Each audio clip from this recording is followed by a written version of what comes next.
down to a little bit about how we're going to learn. So unlike a lot of other lecturers you might have met this year, I actually use blended learning every year.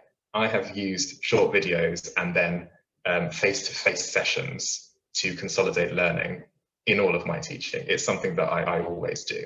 So my way of doing things might be slightly different to what you've got from other people, because mine exceeds the minimum expectations for blended learning because I already do it this way. So what I normally explain at this point, because students won't be used to this, they'll be used to hour-long lectures, is that we have these 8 face-to-face sessions, and what is the best way for us to spend our time together. So in a traditional lecture that you might have got last year, some people do stuff before the session, some people don't. During the actual lecture, that's where you do these, what we class as lower level learning objectives, basically absorbing information, listening to the lecture, reading and taking notes. Those are things that are relatively easy to do, and you do that in the presence of the lecture. The more difficult stuff, the applying the knowledge, the practicing, the revising and learning from mistakes that are essential to being able to consolidate your information, they're normally done after the session in your own time, but they're quite difficult to do. So what I tend to do is something called flipped learning, where we flip this around and we say in your own time you'll be absorbing the information and doing the easy things, and in the session you'll be applying your knowledge, practicing questions, revising and learn from your mistakes, which leaves more time for you to do self-directed learning later, because you're not having to worry about doing this more difficult thing. This is something that you will need help with, and that you will need a lecturer there to guide you and give you solutions as you go along and answer questions. So I think this is better done during the session, and it's easier for you to absorb and do things in your own time. So this year, a lot of lecturers have tried to adopt this, and the balance of what they expect you to do on your own and what they expect you to do in the session is, in my opinion, a little off. And you'll see from what I do that actually I expect you to do very little outside the lecture, and it's in here in the Zoom sessions that you will be doing lots of this, because this is the most useful thing for you for learning and for preparing for your exam. So the way that I structure this is we have 7 short videos for you to watch over the next 4 weeks. You'll see the longest video is 11 minutes. And I've tried to make it so that with each of the case study videos, they get shorter and shorter as you go along. So the workload gets less and less as you get used to that way of learning. For these videos, we will have 1 feedback class per video. So you do have 2 synchronous sessions per week, but those are opportunities for you to come, practice, discuss, develop your understanding and receive feedback on your learning as you go along.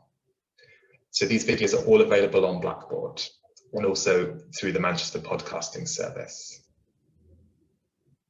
So here are our 8 face-to-face sessions. So we have this introductory lecture where you didn't need to do anything to prepare for it. You're just listening to me. It's very boring. You probably won't remember much of it because hour-long lectures don't work very well. For the first video, which is about an introduction to molecular biology and biochemical engineering, I'm going to run a Q&A session for that one because I always get feedback at the end of the lecture series. Some people who've done A-level biology and the first year biochemistry say, that was so easy, I don't know why you even put that in, I already know all the biology. And other people who maybe haven't studied biology since they were 16 say, I had loads of questions about that and I didn't really understand it and I really wanted to go through a few more things. So because of that, I've run a Q&A session to try and get everyone to the same level from that particular video.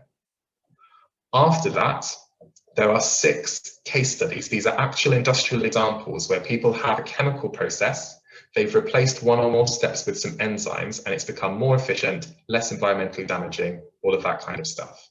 We will have feedback classes for each of the videos. If you want to come along to those and use what you've seen in this case study, we will then go through some questions and workshop questions that have been designed, a few by myself, but mostly by the past leaders who took this unit last year. So they know what you're going to find difficult, so they should be really useful to you. The questions we will do in the feedback classes are as close to exam questions as possible, because in the exam, you will be given an unseen case study. So not one of the ones from the video. The videos are to exemplify how you apply the skills for the different case studies. The exam will be an unseen case study. So the best way for you to prepare for that is for you to see 6 unseen case studies in the Zoom session that you can work on in groups, and I can go through the answers and help you with that. So you get lots of practice at doing that and applying your knowledge. So I would strongly encourage something that looks a little bit like this for preparing for the sessions. So before the session, watch the one video, which will take you anywhere between 6 and 11 minutes. You'll also need to hopefully take notes, pause, rewind, look things up and that kind of thing. But hopefully that will not take you a long amount of time because the video is so short. I've tried to streamline it as much as possible. In the session, hopefully you'll have your notes with you. You can revise the content looking over them. You'll be able to compare and discuss with others because I will be using breakout rooms. You can then attempt the questions that have been designed by myself and the past leaders. And at various points throughout the session, I will bring people back and we will go through some example answers, some solutions and that kind of thing. Because I can't give you solutions to past papers because they're for revision purposes only. I will give you solutions based on something that looks very much like a past paper from the feedback class. And then after the session, you have your personalized learning. You can choose to do what you want, review your notes, feedback on the solutions, so on and so forth. So why are we learning this way? The reason we're learning this way is because educational research shows that students who engage in flipped learning rather than traditional lectures, they get better exam results and their learning is actually enhanced compared to if they just had a traditional lecture. There are lots of research papers on this from educational researchers who know way more about education than I do. And I don't see why, if there's all this research out here that says that this is a better way to learn, it can improve students' performance, it has a significant effect on student grades, it improves chemistry learning, group problem solving, it improves undergraduate learning. I don't see why, knowing that, you wouldn't adopt this way of doing things and you would stick to traditional lectures personally. So that's why I've chosen to do it this way, and this is why I actually teach this way normally when we're not in a global pandemic. Another reason why we're learning this way is because every year I ask for feedback. Did you find this useful? And the overwhelming majority of students say absolutely yes, this was a much more useful way of learning. So I've actually just finished teaching another module in weeks 5 to 7, and I will show you some of the feedback that I got literally on Friday at the end. So I always ask what enhanced your learning. The session, and people said the sessions are very helpful, the examples, the breakout rooms were engaging, short breakout rooms were useful to get us on the right track and then putting us back in the breakout rooms. The breakout rooms with demonstrations and explanations were very helpful. Breakout rooms to do questions together and helping each other out. So people do find this useful. It's very similar to the feedback I would get if they were face-to-face last year and the year before. I also asked what hindered your learning. And there were a few things there around people saying that their breakout room was inactive and that hindered their learning. They couldn't learn as much as they could when it was inactive. Some people in breakout rooms were not communicating, so people couldn't help each other. So because I switched the breakout rooms around, obviously these people have had very good breakout rooms, but one or two that weren't so good, and that hindered their learning. Another reason why we're learning this way is because it reduces workload and it can boost student well-being. Having short videos that just focus on the ILOs and not like, oh, the history of industrial biotechnology and all stuff that's not relevant to the exam saves you time in having to find the relevant information, because I get feedback from students that most of the work that they're doing is not learning, it's figuring out, do I need that piece of information or do I not? Where's that piece of information? Where is it? That kind of thing.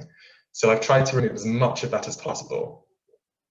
You can learn and get feedback as you go along, rather than cramming all of that learning, all of that practicing and things into a stressful exam period. It is stressful enough without me adding workload to your exam period.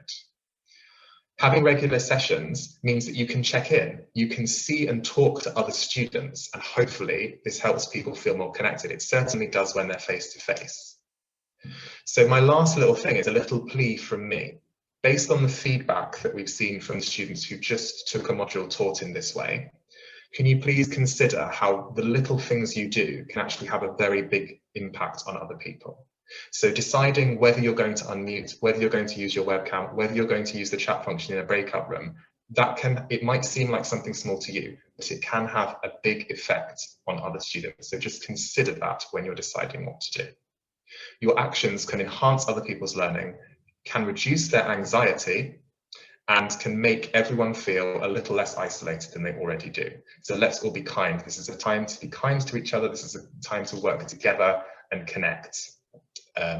So that's all I'm going to say about that. So that's the end of my presentation.